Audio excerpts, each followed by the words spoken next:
नमस्कार सगळ्यांना. तर माझा हा महाशिवरात्री स्पेशल ब्लॉग आहे. तर माझं नाव आहे श्रेया. तर इथे मी सकाळी मसाले भात एकच केला होता, कारण माझा उपवास होता निर्धार. तर मी काहीच खाल्लं नव्हतं, त्याच्यामुळे बाकीच्यांसाठी मी मसाले भात केला होता. त्याच्यानंतर मग मी मस्तपैकी सिंपल साडी नेसल्याने मंदिरामध्ये गेली होती. तर मी शंकराचं खूप उपवास वगैरे करते, तर मला जावं लागतं आणि मी जाते आवर्जून. दर महाशिवरात्रीला मला जावं लागतं आणि हे नाथाचं मंदिर आहे. आमच्याच गावाजवळ दुसरं गाव आहे वेळवण, त्या ठिकाणी हे मंदिर आहे आणि खूप गर्दी होती महिलांची पण. भरपूरच गर्दी होती. छान इथे व्यवस्थित मांडलं होतं. मंदिरामध्ये जाऊन गेलो. खूप गर्दी होती. महाप्रसाद वगैरे खाल्लेला बाकीच्याने. तर इथे असं मोठंही झाड होतं. आजूबाजूचं वातावरण पण मस्त खूप सुंदर होतं. मन भरून ही पालखी काढली होती मंदिरामध्ये. सगळे नाचत होते. मन प्रसन्न होऊन गेलं होतं.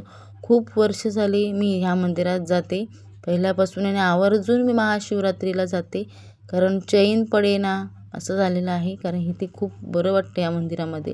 आम्ही सकाळी दुपारी गेलो होतो. संध्याकाळी मस्त मस्त कार्यक्रम वगैरे असतात आणि इथे आजूबाजूला दुकानं वगैरे लागली होती, बघू शकता इथे.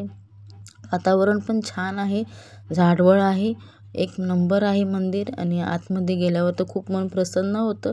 आता आम्ही घरी जायच्या तयारीत चाललो होतो. मंदिरामध्ये गेलो होतो, नमस्कार वगैरे केला, महाप्रसाद वगैरे घेतलेला होता.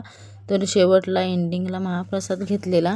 कारण इथे भाकरी आणिच तांबड्या चवळीची उसळ उकळलेली असते आणि चटणी असते, बाकी काहीच नसतं. पण हा प्रसाद सर्व आवर्जून खायला येतात, आवर्जून खातात. मंदिरामध्ये आजूबाजूचं वातावरण पण एकदम छान आहे.